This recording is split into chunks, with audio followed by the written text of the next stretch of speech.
Peço que o reverendo Valdir venha à frente.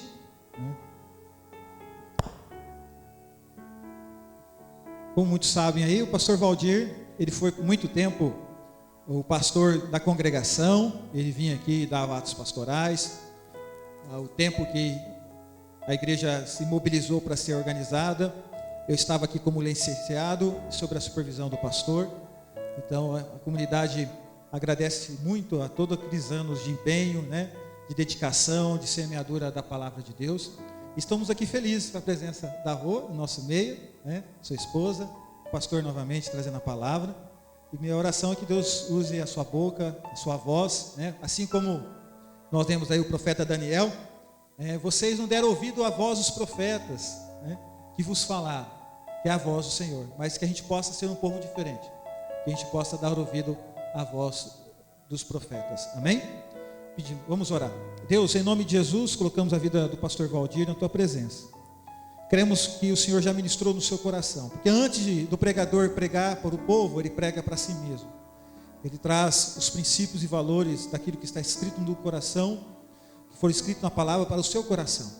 Então que o Senhor possa usá-lo, e que a boca dele, Senhor, seja a sua boca, que simplesmente ele não fale sobre Deus, mas seja a boca de Deus, a ler o texto e a explicar o texto e aplicar o texto em nossas vidas. Pedimos essa bênção em nome de Jesus. Amém.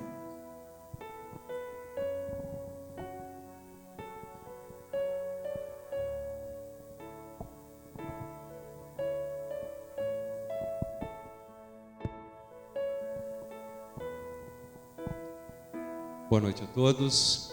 Sou grato a Deus e tenho uma alegria enorme por estar aqui mais uma vez diante dessa comunidade, diante dessa igreja, e pelo convite carinhoso e honroso também que recebo para pregar no aniversário da igreja. São 7 anos. De fato, uma alegria muito grande ter participado de todo o processo por vários anos, enquanto ainda congregação. Me lembro quando a primeira IPI tinha 6 congregações e Cedral estava entre elas, e eu ficava desesperado ajudando o pastor Mário. No final de semana passar em 2, às vezes até mais congregações, e era um trabalho árduo, porém gratificante, e depois participando do processo já próximo da organização. E hoje 7 anos de organização, uma alegria muito grande, e a nossa gratidão pelo carinho que nós recebemos por todo esse tempo desta igreja. E se eu me lembro das igrejas do Apocalipse, as 7, pelo menos, igrejas, entre elas algumas que mereceram elogio de Jesus, do anjo da igreja. E essa é uma igreja que merece elogio, porque ao longo de todos esses anos, vemos uma igreja comprometida com a missão, comprometida com a palavra, comprometida com o evangelho, sem se desviar do caminho do evangelho por caminhos tortuosos aí de heresias, descambando por desafios que a nossa modernidade oferece para as igrejas, Então, um elogio a esta igreja. E a saudação da igreja e do conselho da primeira IPI de Rio Preto, saudando esta igreja por seu aniversário. Nossa gratidão, muito obrigado. Encontrar aqui os irmãos e as irmãs, também nossos irmãos lá de Macaubal, como diz o Dionésio, da metrópole, da grande metrópole de Macaubal. Quero, nesse momento, conhecer quem são os missionários dessa igreja, E eu gostaria de convidar para que se colocasse de pé todos os missionários dessa igreja, por favor, para que nós possamos, então, conhecê-los e saudá-los. Podem se colocar de pé ou não? Ufa, ufa, ufa, ufa, ufa, ufa, ufa, ufa. Muito bem, muito bem. Então, de pé ainda todos. Quero convidar os demais que se coloquem de pé. Nós vamos ler o texto de Gênesis 12, de 1 a 3. Diz assim a palavra do Senhor: Ora, disse o Senhor a Abrão: sai da tua terra, da tua parentela e da casa de teu pai, e vai para a terra que eu te mostrarei. De ti farei uma grande nação e te abençoarei e engrandecerei o nome. Sê tu uma bênção. Abençoarei os que te abençoarem e amaldiçoarei os que te amaldiçoarem. Em ti serão benditas todas as famílias da terra. Amém. Podem assentar todos os missionários dessa igreja. E essa brincadeira, na verdade, que a gente fez agora, pedindo para todos os missionários, é uma brincadeira marota, porque no fundo é verdade. É verdade, a partir desse texto que nós lemos, porque nós temos um conceito muito limitado da missão e também um conceito muito limitado do que é ser missionário. Quando pensamos em missão e quando pensamos em ser missionário, pensamos com a mesma mentalidade lá da Idade Média, depois ali 1500, né, e aquela época onde fazer missões ou ser missionário era ir para além das fronteiras, atravessar os mares, ir para outros continentes, outros povos e nações. Portanto, compreender a missão de Deus é importante que seja feito a partir do Antigo Testamento. E assim nós temos como chave para compreender a missão da igreja, compreendendo a missão de Deus a partir do Antigo Testamento.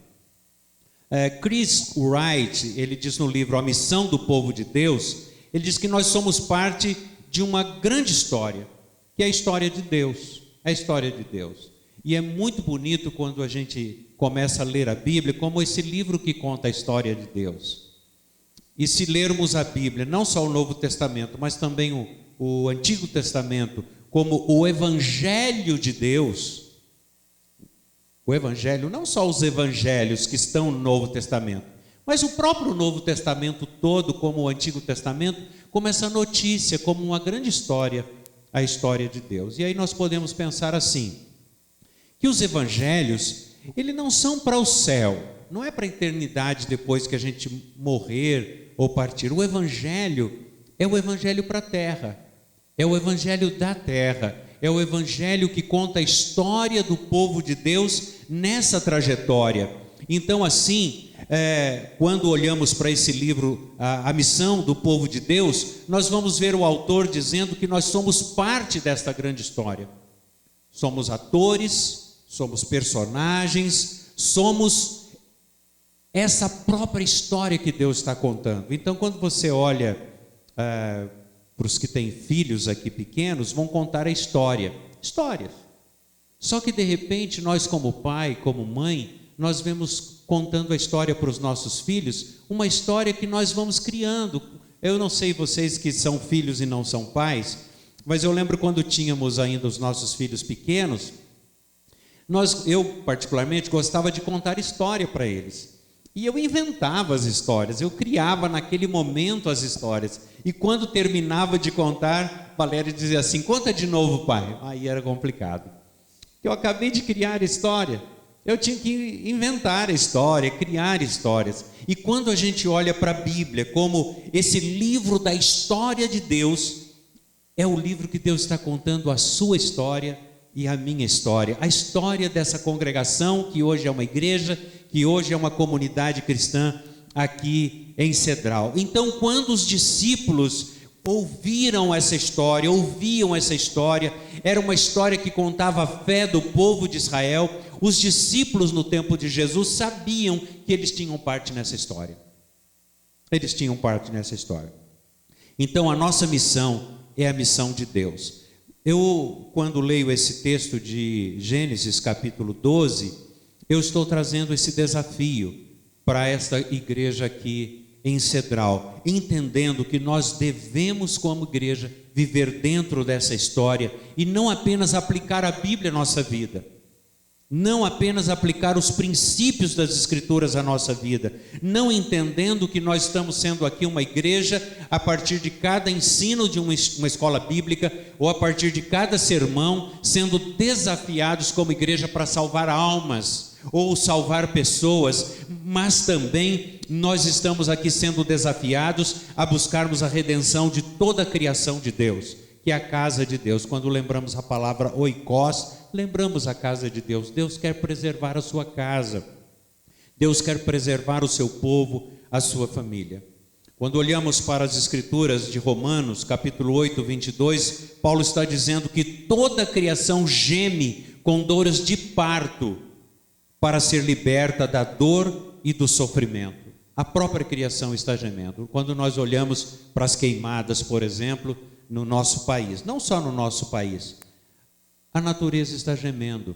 Quando olhamos para os animais que são mortos, as aves que são mortas, há uma grande expectativa de redenção na natureza. Então, quando olhamos para o texto e para a mensagem de hoje, nós estamos sendo desafiados a nos engajarmos na missão de Deus. Preste atenção nisso. Nós somos desafiados a nós nos engajarmos na missão de Deus. Por quê? Eu diria assim, não é a missão da igreja salvar o mundo.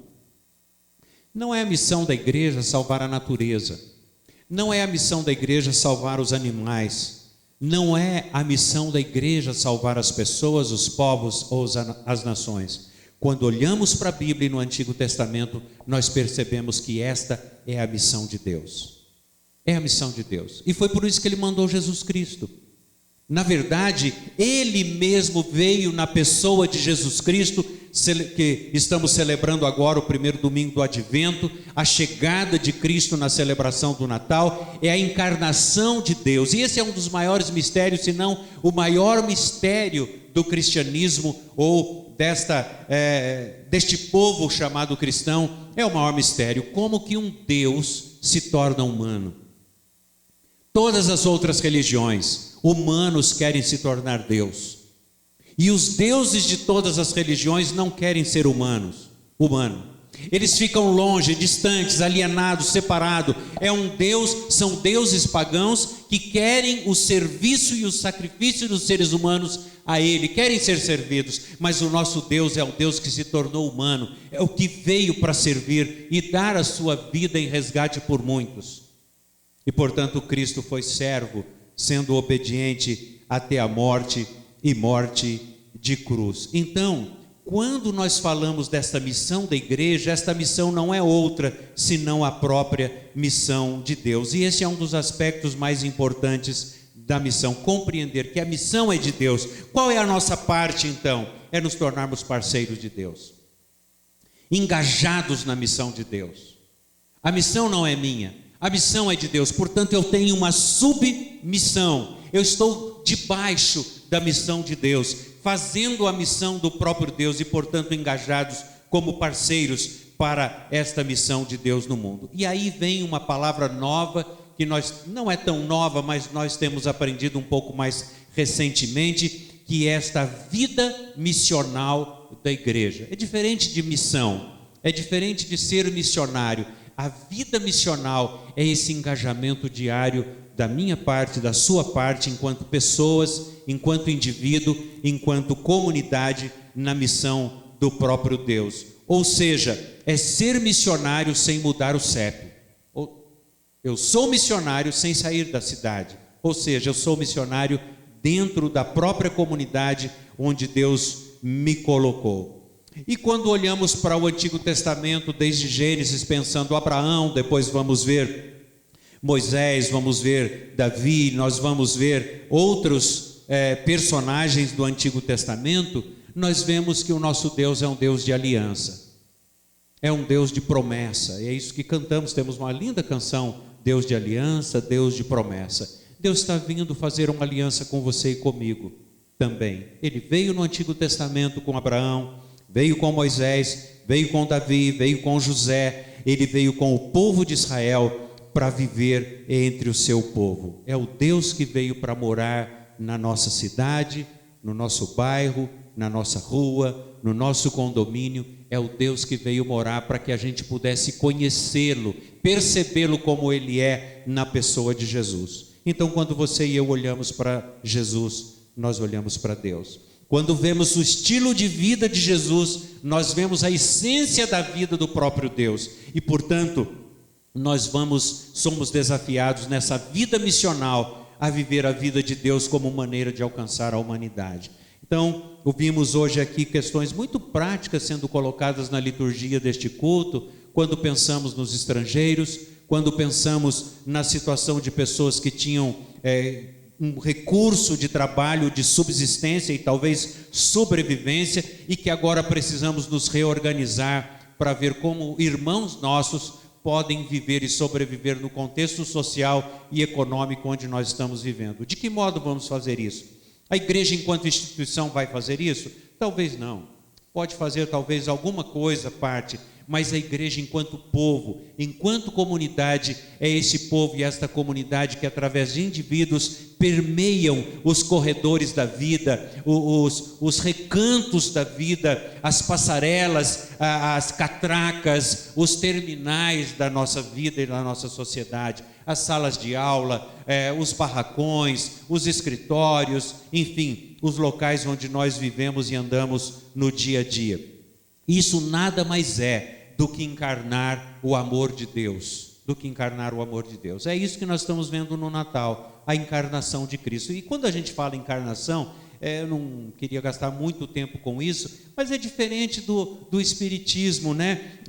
Que quando eu acho até muito interessante, quando eu estou falando sobre esse assunto no discipulado, lendo, as pessoas automaticamente não usam a palavra encarnação, mas reencarnação, porque há muita confusão na memória.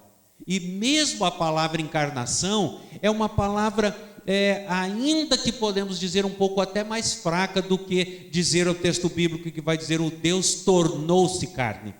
Ou seja, não é um Deus que veio e entrou no corpo de uma outra pessoa, mas Ele mesmo se tornou carne. Então, esta vida de Cristo é a vida de Deus, e viver a vida de Cristo é a maneira de Deus alcançar a humanidade.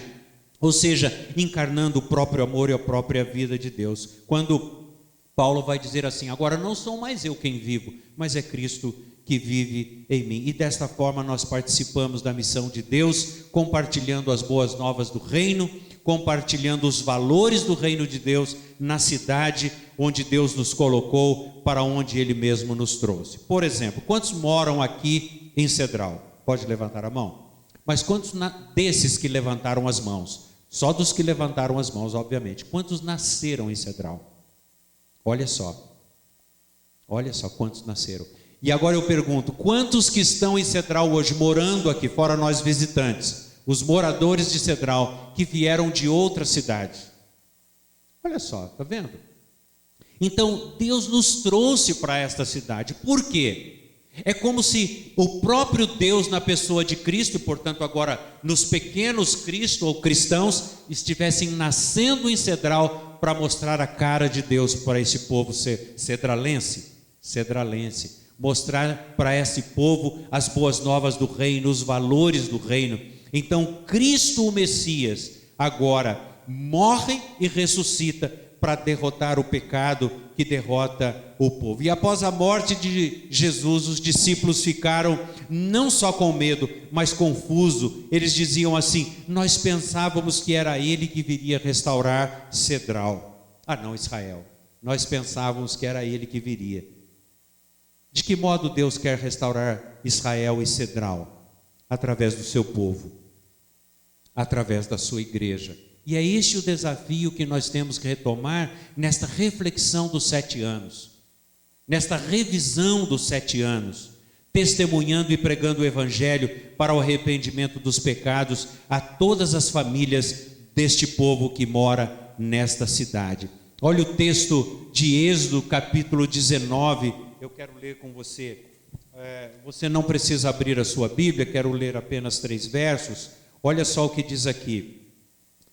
Subiu Moisés a Deus e do monte o Senhor o chamou e lhe disse: assim falarás à casa de Jacó e anunciarás aos filhos de Israel: tendes visto o que fiz aos egípcios, como vos levei sobre asas de águia e vos cheguei a mim. Agora, pois, se diligentemente ouvir a minha voz e guardardes a minha aliança, então sereis a minha propriedade peculiar dentre todos os povos, porque toda a terra é minha, e me sereis reino de sacerdotes e nação santa. São estas palavras que falei aos filhos de Israel. Ele está dizendo ao povo de Israel que ele é chamado para ser um povo santo, um povo separado. nós somos chamados para ser esse povo santo, tendo essa ideia de santo como um povo separado, não um povo perfeito, um povo absolutamente sem pecado, mas um povo diferente, um povo distinto, um povo separado, um povo que, embora separado, seja um povo misturado, como que fermento na massa, para transformar e restaurar, sendo modelo para as nações, sendo um modelo de uma comunidade. Como é que o povo de Deus vive? Desenvolvendo assim um estilo de vida missional, encarnando a missão de Deus em Cristo, seja individualmente ou comunitariamente, na busca da redenção da criação e das estruturas pessoais e também das estruturas sociais que escravizam e dominam a nossa sociedade. Implica isso, viver a vida missional é viver a fé, a maneira de Deus, na ótica de Cristo pelo Evangelho. Então, quando nós vamos ler a Bíblia, especialmente o Antigo Testamento, nós precisamos colocar os óculos de Jesus, olhar na perspectiva de Jesus, um Deus de amor, um Deus de bondade, um Deus de misericórdia. Então, missão não tem a ver primariamente com ir e fazer. Sim, isto também, mas a essência da missão tem a ver com ser povo de Deus. Ser povo de Deus. Um povo distinto, um povo santo, uma comunidade contracultural, ou seja, é um absurdo dizer que somos cristãos. É um absurdo, é uma loucura viver como cristão. Então, nós não podemos ser uma igreja que viva igual ao mundo sem Deus. Sim, Paulo diz, eu me fiz fraco para com os fracos, mas ele não foi mundano nesse sentido de não ser um povo que tem a essência de Deus na sua vida. Este é o desafio para nós hoje, seja a igreja de Cedral, de Macubal, seja de Rio Preto, nós somos chamados para ser povo de Deus. Capítulo 12 de Gênesis que lemos, Abraão é chamado para ser abençoado, mas para se tornar bênção para todas as famílias. Esse é o tema da mensagem de hoje, abençoados para abençoar. Quantos querem ser abençoados? Mas para que ser abençoado? Para quê? Para ser melhor que os outros? Para dizer eu sou filho de Deus, eu sou filho do rei? Para ser eu, o meu Deus me abençoa? O meu Deus ouve as minhas orações? Não. Abraão foi chamado, sim, para ser abençoado, mas para que ele se tornasse bênção para todas as famílias da terra. E não só ele, mas a família de Abraão, assim como a família de Noé, assim como a família de Moisés, o povo foi inserido neste processo dessa missão de alcançar as pessoas. Então, Moisés tirou o povo do exílio, Davi serviu a sua geração, diz o texto, e morreu, ele viveu para servir, José serviu a sua família, seu povo e as outras nações, dentro de uma estrutura social e política religiosa pagã, opressora, dominadora. E o nosso Deus, que é Deus de aliança, eu repito, quer fazer uma aliança com você esta noite. Ele quer chamar você, sua família, e quer nos engajar para lidarmos com esse pecado que nos derrota, que nos mata, e para que juntos façamos este processo de engajamento na missão de Deus de restaurar todas as famílias da terra. A missão é dupla. Deus restaura a bênção para Abraão e para a sua família, mas expande a bênção para toda a criação. E esse é o ponto mais importante da missão de Deus. Abençoados com o propósito de nos tornarmos bênção para todas as nações. E essa precisa ser a marca do povo de Deus. Eu fico pensando, pastor Rodrigo, aos presbíteros, diáconos, líderes desta comunidade, de que modo Deus pode continuar expandindo a bênção sobre Cedral através desta igreja. Uma igreja que já é comprometida. Eu vi outro dia uma notícia de vocês aqui, fazendo um café numa praça, mas orando pela cidade, né? Agora vemos o prefeito agradecendo a oração da igreja e outras ações que vocês já fizeram e fazem com o objetivo de alcançar esta cidade. De que modo estes próximos 7 anos pode ser um passo a mais, um passo além nesse engajamento da missão de Deus? Porque Deus não quer redimir apenas esse pequeno povo muito infeliz, mas Ele quer restaurar a criação e resgatar esta criação desse jugo da idolatria, como também vivia o povo no Egito. E é muito interessante quando nós olhamos para as pragas que Deus enviou para o Egito. Ele enviava pragas porque o povo do Egito tinha muitos deuses, e para cada situação tinha um Deus. E para cada Deus, então, para cada Deus pagão do Egito, Deus mandou uma praga, como por exemplo o gafanhoto, os piolhos, né, as rãs, e assim Ele manda também para esse Deus superior do panteão egípcio, o Deus Ra, que era o Deus do sol. Ele aprisiona aquele povo na escuridão. Por que Deus muitas vezes tem trazido ou permitido situações de domínio e até mesmo de jugo para os povos, não só do Brasil e do mundo, escravizando, para dizer o quê? Onde está a sua esperança? No dinheiro? Nos presidentes, nos governantes? Na estrutura econômica e política do país? Nos líderes que se levantam? Ou a sua esperança está em Jesus Cristo, o Deus Emanuel, o Deus conosco, o Deus que veio morar em nosso meio?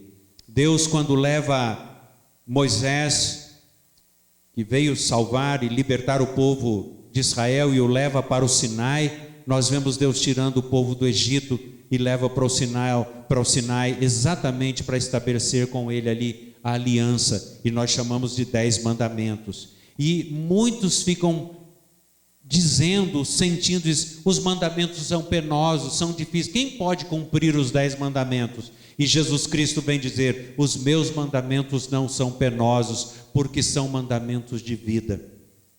E se você olhar para os 10 mandamentos, você vai ver que não são outros os 10 mandamentos, senão mandamentos de vida, mandamentos para a vida. São diretrizes que devem conduzir as pessoas para a vida. São mandamentos que estabelecem leis justas, protetivas para pobres, leis protetivas para as mulheres, leis protetivas para as crianças. E nas leis de Deus, Ele não se esquece mesmo, até mesmo dos animais. São diretrizes.